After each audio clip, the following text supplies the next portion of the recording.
Hello friends, welcome to my YouTube channel. आज के video में आपको बताने जा रहा हूँ यहाँ पे जो न्यू वैकेंसी निकल के आई है बिहार की तरफ से। BSFC मतलब Bihar state food and civil supply corporation limited की तरफ से यहाँ पे वैकेंसी निकल के आई है। एडवर्टाइजर नंबर दिया हुआ टोटल वैकेंसी 259 पोस्ट है। जॉब लोकेशन बिहार में रहेगा। फॉर्म मोड यहाँ पे ऑनलाइन यहाँ पे आपको आवेदन करना रहेगा। नोटिफिकेशन यहाँ पर जो डेट रिलीज़ हुआ है 24 अगस्त को 2026। इसका स्टार्टिंग डेट रहेगा 25 अगस्त 2026 से आप फॉर्म फिलअप होना स्टार्ट कर पाएंगे। और इसका लास्ट डेट रहेगा 24 सितंबर 2026 को रात 12 बजे। Application fees general OBC EWS के लिए 1200 है और SC ST PWD के लिए 600 है। एज लिमिट यहाँ पे दिया हुआ है 21 से मिनिमम और मैक्सिमम 37 ईयर। कैलकुलेट होएगा आपका 1 जनवरी 2026 से। और रिलैक्सेशन आपको यहाँ पे देखना चाहिए रहेगा, तो जैसे कि OBC हो गया, EWS हो गया, SC ST के लिए यहाँ पे एज रिलैक्सेशन नोटिफिकेशन में दिया हुआ है। मैंने नोटिफिकेशन आपको डिस्क्रिप्शन में प्रोवाइड किया हूँ। सिलेक्शन यहाँ पे आपको कैसा रहेगा, CBT होएगा, टाइपिंग टेस्ट होएगा और मेडिकल भी होएगा। नंबर ऑफ द वैकेंसी यहाँ पे दिया हुआ है। असिस्टेंट मैनेजर में 81 पोस्ट है, असिस्टेंट अकाउंट ऑफिसर 6 है, अकाउंटेंट के लिए यहाँ पे 11 दिया हुआ है, क्वालिटी कंट्रोलर के लिए 38, LDC के लिए 123 है और टोटल 259 पोस्ट है। क्वालिफिकेशन यहाँ पे पोस्ट वाइज क्वालिफिकेशन दिया हुआ है। फ्रॉम ग्रेजुएशन BCom BSc हो गया, agriculture to MBA, PGDM CA with computer profession and typing requirement for LDC। Qualification मैं आपको दोबारा बता दे रहा हूँ। क्वालिफिकेशन यहाँ पे जो असिस्टेंट मैनेजर के लिए जब आप अप्लाई करेंगे, आपके पास MBA PGDM आपके पास होना चाहिए क्वालिफिकेशन। असिस्टेंट अकाउंट ऑफिसर के लिए BCom प्लस CA और BCom प्लस 5 साल का एक्सपीरियंस होना चाहिए असिस्टेंट अकाउंट ऑफिसर अप्लाई करने के लिए। अकाउंटेंट के लिए BCom प्लस CA इंटर होना चाहिए। क्वालिटी कंट्रोलर के लिए BSc एग्रीकल्चर रहेगा तो भी आप अप्लाई कर पाएंगे। और BTech in food science technology and agriculture और बायोटेक्नोलॉजी। और सबसे यहाँ पे मेन जो दिया हुआ है LDC lower division clerk. Any graduation आप अप्लाई कर पाएंगे इसमें। कंप्यूटर और नॉलेज होना चाहिए कंप्यूटर प्रोफेशन का। और आपके पास टाइपिंग होना चाहिए 35 WPM और हिंदी में 30 WPM। इसके बाद यहाँ पे आप फॉर्म अप्लाई लिंक पे क्लिक करेंगे, आपको ऐसा इंटरफेस देखने को मिलेगा। इसके बाद यहाँ पे आप अगर आप मोबाइल से फिलअप कर रहे होंगे तो यहाँ पे आप डेस्कटॉप साइड ओपन कर देना। डेस्कटॉप साइड ओपन करने के बाद यहाँ पे दिया हुआ है website is available only in landscape mode, मतलब आपको मोबाइल रोटेट करना रहेगा। जैसे आप रोटेट कर दे तो यहाँ पे आपको ओपन हो जाएगा ये नोटिफिकेशन का लिंक और फॉर्म अप्लाई लिंक और वेबसाइट का लिंक मैंने तीनों डिस्क्रिप्शन में प्रोवाइड किया हूँ। इसके बाद यहाँ पे आपको ऐसा आ जाएगा बिहार कंबाइंड एंट्रेंस का कॉम्पिटिटिव एग्जामिनेशन बोर्ड। और यहाँ पे जो दिया हुआ Bihar state food and civil supply corporation limited की तरफ से जो वैकेंसी निकल के आई है। स्टार्टिंग डेट होएगा 25 अगस्त 2026। इसका लास्ट डेट रहेगा 24 सितंबर 2026 को। इसके बाद यहाँ पे आपको click here for new registration पे क्लिक करना रहेगा।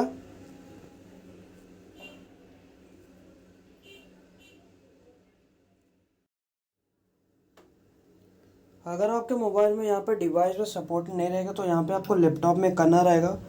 लैपटॉप में यहाँ पे आप लैपटॉप ओपन कर लेना। ओपन करने के बाद यहाँ पे आपको कैंडिडेट का यहाँ पे फर्स्ट नाम लिखना रहेगा। उसके बाद कैंडिडेट का यहाँ पे फर्स्ट नेम लिखने के बाद फर्स्ट नेम कंफर्म कर देना। मिडिल नेम लिखना, मिडिल नेम यहाँ पे कंफर्म कर देना। अगर मिडिल नेम नहीं रहेगा यहाँ पे ब्लैंक छोड़ना। इसके बाद कैंडिडेट का यहाँ पे लास्ट नेम लिखना, लास्ट नेम कंफर्म कर देना।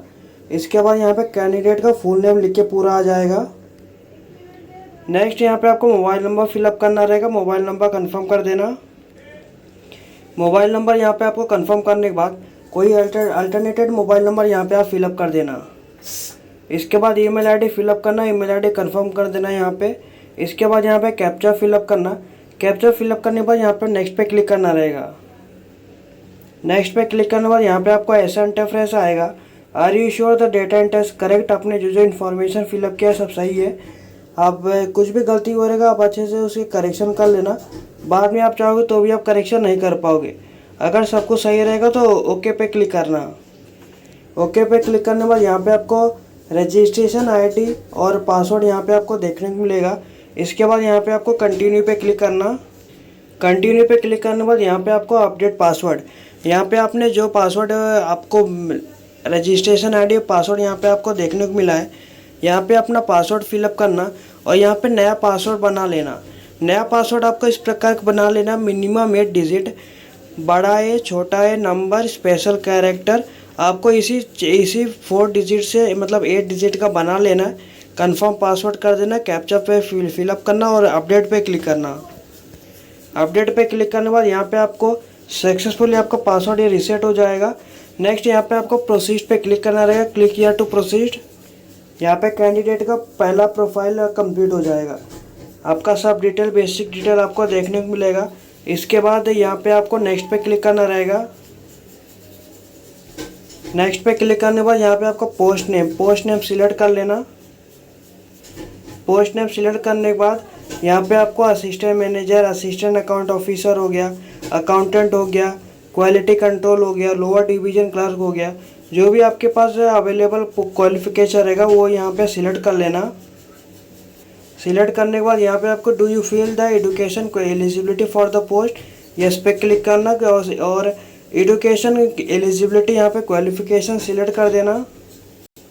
सिलेक्ट करने के बाद यहाँ पे आपको are you permanent resident of Bihar, अगर आप रहेंगे तो यस पे क्लिक करना और उसका यहाँ पे कैटेगरी सिलेक्ट करना, कौन से कैटेगरी से बिलोंग करते हो। अगर आप नहीं रहेंगे तो यहाँ पे नो पे क्लिक करना। इसके बाद do you claim for non creamy layer, अगर आप रहेंगे तो ये सब फिलअप कर देना, अगर आप एज कैटेगरी वाइज अगर आप रहेंगे तो। नेक्स्ट यहाँ पे आपको नेचर ऑफ डिसेबिलिटी अगर यहाँ पे प्रोवाइड कर देना है, परसेंटेज ऑफ डिसेबिलिटी हो गया, और अगर नहीं रहेगा तो नो पे क्लिक करना। नेक्स्ट यहाँ पे do you claim to freedom fighter department quota, अगर आप उसके अंडर में आवेदन करना चाहोगे तो यस पे क्लिक करना, नहीं तो यहाँ पे नो पे क्लिक करना। इसके बाद आप गवर्नमेंट के कोई भी गवर्नमेंट ऑफ बिहार सर्विस में रहेंगे फॉर मिनिमम 3 ईयर रहेंगे तो यस पे क्लिक करना, नहीं तो यहाँ पे नो पे क्लिक करना। अगर आप एक सर्विस मैन रहेंगे तो यस पे क्लिक करना, नहीं तो यहाँ पे नो पे क्लिक करना। अगर आप यस पे यस पे क्लिक करते हो तो यहाँ पे आपको period of service in month आपको यहाँ पे प्रोवाइड कर देना है, 12 मंथ, 36 मंथ, 45 मंथ जो भी आपका रहेगा। इसके बाद do you hold Aadhaar card, yes पे क्लिक करना, आधार कार्ड का नंबर यहाँ पे प्रोवाइड कर देना। इसके बाद कैंडिडेट का यहाँ पे आपका यहाँ पे जेंडर सिलेक्ट करना, डेट ऑफ बर्थ पहला मंथ ईयर, पहला डेट मंथ ईयर यहाँ पे सिलेक्ट कर लेना। जो यहाँ पे आपका डेट ऑफ बर्थ रहेगा आपके पास क्वालिफिकेशन में भी सब डॉक्यूमेंट में भी सेम रहेगा, कुछ भी अगर डेटा मिसमैच रहता है आपका फॉर्म रिजेक्ट हो जाएगा। नेक्स्ट यहाँ पे आपका एज काउंट होकर आ जाएगा। इसके बाद मैरिटल स्टेटस यहाँ पे अपना प्रोवाइड कर देना। नेक्स्ट यहाँ पे आपको मार्क का ऑफ आइडेंटिफिकेशन, मतलब आपके बॉडी में कोई भी तिल का निशान रहेगा या कटियोटा का निशान रहेगा तो यहाँ पे लिख देना, नहीं तो मेंशन कर देना, नहीं तो यहाँ पे नो मास्क लिखना। नेक्स्ट यहाँ पे आपको father name mother name fill up करना रहेगा। Father name mother name fill up करने के बाद एड्रेस मतलब करस्पॉन्डिंग एड्रेस फिलअप करना रहेगा। यहाँ पे एड्रेस 1, एड्रेस 2, एड्रेस 3 में पूरा एड्रेस, स्टेट सिलेक्ट करना, कौन से स्टेट से बिलोंग करते हो, डिस्ट्रिक्ट सिलेक्ट करना, ब्लॉक यहाँ पे सिलेक्ट करना, पिन कोड दे देना। करस्पॉन्डिंग एड्रेस मतलब जहाँ पे आप रह रहे हो, और परमानेंट एड्रेस मतलब जो आपके आधार कार्ड पे रहेगा। अगर दोनों डिफरेंट रहेगा डिफरेंट फिलअप करना, अगर दोनों सेम रहेगा तो same as address for corresponding पे क्लिक करना। यहाँ पे आपका डेटा सेम हो जाएगा, सेव हो जाएगा। सेव होने के बाद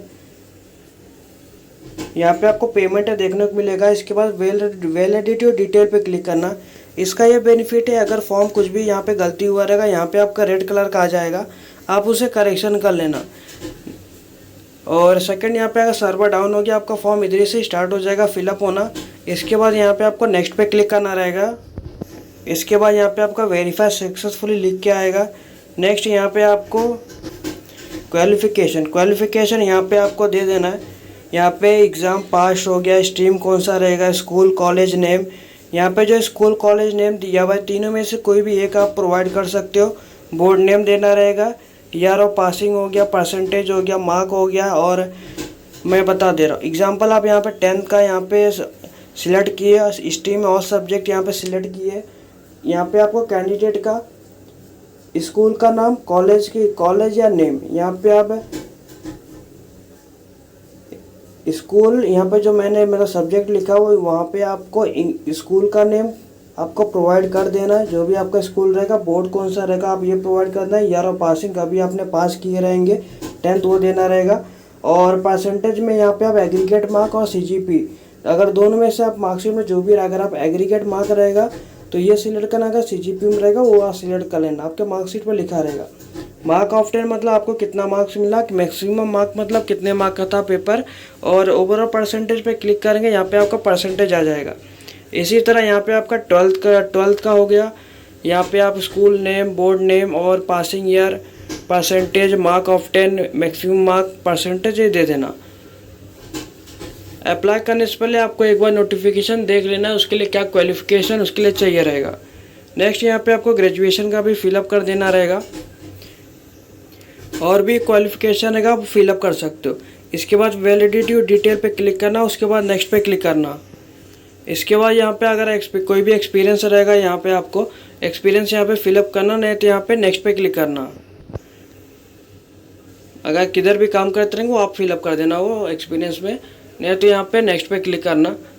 और इसके बाद कैंडिडेट का यहाँ पे डॉक्यूमेंट अपलोड करना रहेगा। डॉक्यूमेंट अपलोड में यहाँ पे आपको कैंडिडेट का फ़ोटोग्राफ, जो यहाँ पे 20 KB से 50 KB के बीच में होना चाहिए। इसके बाद कैंडिडेट का सिग्नेचर अपलोड करना रहेगा, जो 10 KB से 20 KB के बीच में होना चाहिए।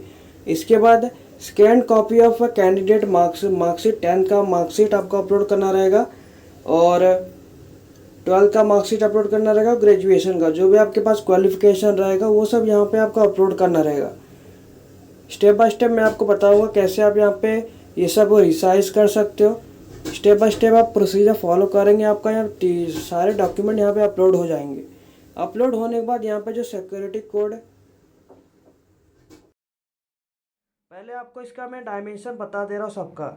डायमेंशन अगर आपको देखना रहेगा तो ये जो दिया हुआ guideline for scanning the photograph and signature, इस पर क्लिक करना।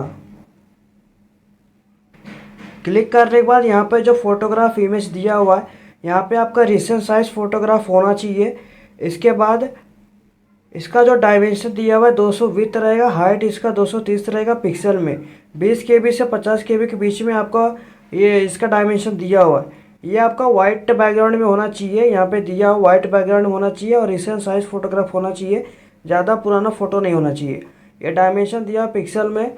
इसके बाद यहाँ पे नीचे सिग्नेचर का भी दिया हुआ है। सिग्नेचर वाइट पेपर पे ब्लैक इंक से करना रहेगा, 140 हाइट रहेगा, 60 इसका पिक्सल रहेगा, 10 KB से 20 KB के बीच में आपको करना रहेगा। वाइट पेपर पे ब्लैक इंक से करना रहेगा। और इसके बाद यहाँ पे लेफ्ट थंब दिया हुआ है, हैंड राइटिंग डिक्लेरेशन दिया हुआ है, और डिक्लेरेशन आपको left thumb hand writing declaration आके फिलअप करना रहेगा। क्या क्या फिलअप करना रहेगा मैं आपको बता दूंगा। आप कैसे रिसाइज कर सकते हैं मैं आपको वो भी बता दे रहा हूँ। आप गूगल पे जाना, PS7 इमेज टूल पे क्लिक करना। PS7 इमेज टूल पे यहाँ पे आप वेबसाइट पे आ जाना। आने के बाद होम पे क्लिक करना। होम पे क्लिक करने के बाद रिसाइज इमेज पिक्सल पे यहाँ पे क्लिक करना। जैसे आप ऐसा इंटरफेस आएगा, यहाँ पे आप फोटोग्राफ अपलोड कर देना। फोटोग्राफ अपलोड करने के बाद यहाँ पे जो नीचे दिया हुआ है, यहाँ पे जो विड्थ दिया हुआ है, यहाँ पे जो विड्थ दिया हुआ है 200 लिखना, और यहाँ पे जो हाइट दिया हुआ है 230 लिखना। कंप्रेस इमेज टू स्पेसिफाई पे क्लिक करना। 20 KB से 50 KB के बीच में होना चाहिए। आप इसे 38 यहाँ पे लिख देना। JPG फॉर्म में सिलेक्ट करना, रिसाइज इमेज पे क्लिक करना। क्लिक करने के बाद आप इसे डाउनलोड, यहाँ से डाउनलोड करने से पहले यहाँ पे आप जो इस प्रकार का यहाँ पे कुछ भी लिख देना, तो भी आपका फ़ोटो अपलोड होएगा। ध्यान रखना आपका फ़ोटो विजिबल होना चाहिए, और अगर अच्छे से विजिबल नहीं रहेगा तो आपका फ़ोटो अपलोड नहीं होएगा। आपका फ़ोटो यहाँ पे अपलोड हो जाएगा तो इस प्रकार का आएगा। इसके बाद आपको लाइव फ़ोटो, आपको ये एग्जांपल वेब कैमरा आप अगर आप नहीं कर पा रहे हो तो ये स्कैनर से भी आप कर सकते हो। ये जो scan QR to capture the mobile, अगर आपके घर में मोबाइल रहेगा आप इसे स्क्रीनशॉट लेना या फ़ोटो ले लेना, चले जाना गूगल पे। जाने के बाद यहाँ पे जो फ़ोटो ये कैमरा दिया हो इस पर वो फ़ोटो अपलोड कर देना, एक लिंक जनरेट होएगा। यहाँ पे एक लिंक जनरेट हुआ है, आप इस पर क्लिक करना। जैसे आप क्लिक करेंगे यहाँ पे आपको ऐसा इंटरफेस देखने को मिलेगा। अगर डेस्कटॉप साइड चालू रहेगा तो ये ओपन नहीं होएगा, डेस्कटॉप साइड बंद कर देना। इसके बाद कैप्चर फ़ोटो पे आपको अपना फ़ोटो क्लिक कर लेना। आपका फ़ोटो यहाँ पे अपलोड हो जाएगा। 10 सेकंड बाद उसी वेबसाइट पे दोबारा जाना, यहाँ पे आपका लाइव फ़ोटो भी अपलोड हो जाएगा। इसी तरह यहाँ पे आप सिग्नेचर भी अपलोड कर देना। सिग्नेचर के लिए भी यहाँ पे आपको PI7 इमेज टूल पे आना रहेगा। होम पे क्लिक करना, मैं दोबारा बता रहा हूँ। रिसाइज इमेज पिक्सल पे क्लिक करना, यहाँ पे अपना सिग्नेचर अपलोड कर देना। सिग्नेचर यहाँ पे जैसे मैंने अपलोड किया है, यहाँ पे आपको वाइट बैकग्राउंड में होना चाहिए। ये देखिए आपको पूरा वाइट बैकग्राउंड में अच्छे से क्लियरली विजिबल होना चाहिए, तभी आपका अपलोड होएगा। डायमेंशन यहाँ पे जो इसका विड्थ दिया हुआ है 140 लिखना, और यहाँ पे जो हाइट दिया हुआ 60 लिखना। कंप्रेस इमेज पे क्लिक करना, 10 KB से 20 KB के बीच में होना चाहिए। आप ये 18 यहाँ पे 18 के लिख देना, 18 KB। JPG सिलेक्ट करना, रिसाइज इमेज पे क्लिक करना। इस पे किसके बाद यहाँ पे अभी डाउनलोड करने के लिए बोला जाएगा। आप यहाँ पे पहले नाम लिख देना, मतलब कुछ भी यहाँ पे नाम अपना नाम लिख सकते हो, तभी आपका अपलोड होएगा। इसके बाद यहाँ पे डाउनलोड पे क्लिक करना। डाउनलोड पे क्लिक करने के बाद वहाँ पे अपलोड करेंगे, अपलोड हो जाएगा। इसके बाद यहाँ पे कंफर्म पे क्लिक कर, अपलोड होने के बाद सिक्योरिटी कोड पे कैप्चा फिलअप करना, नेक्स्ट पे क्लिक करना। नेक्स्ट पे क्लिक करने के बाद यहाँ पे आप डॉक्यूमेंट अपलोड हो जाएगा। प्रीव्यू मतलब आपका पूरा ऑप्शन आ जाएगा, जो आपने इन्फॉर्मेशन फिलअप किए थे सब इन्फॉर्मेशन आ जाएगा। उसके बाद यहाँ पे आपको लास्ट कुछ सब अच्छे से चेक कर लेना, कुछ भी गलती हुआ रहेगा उसे करेक्शन कर लेना। बाद में आप चाहोगे तो भी आप करेक्शन नहीं कर पाओगे। अगर सब कुछ सही रहेगा ओके पे क्लिक करना। नेक्स्ट यहाँ पे आपको पेमेंट पे क्लिक करना रहेगा। पेमेंट पे क्लिक करने के बाद आप पेमेंट के गेटवे पर आ जाओगे। UPI द्वारा debit card, credit card, net banking से आप आसानी से आप पेमेंट कर पाएंगे। इसी तरह मैंने आपको बता दिया कैसे आप step by step form fill up कर सकते हैं। अगर आपको ये वीडियो अच्छा लगा तो लाइक शेयर सब्सक्राइब करना, चैनल को फॉलो करना। धन्यवाद।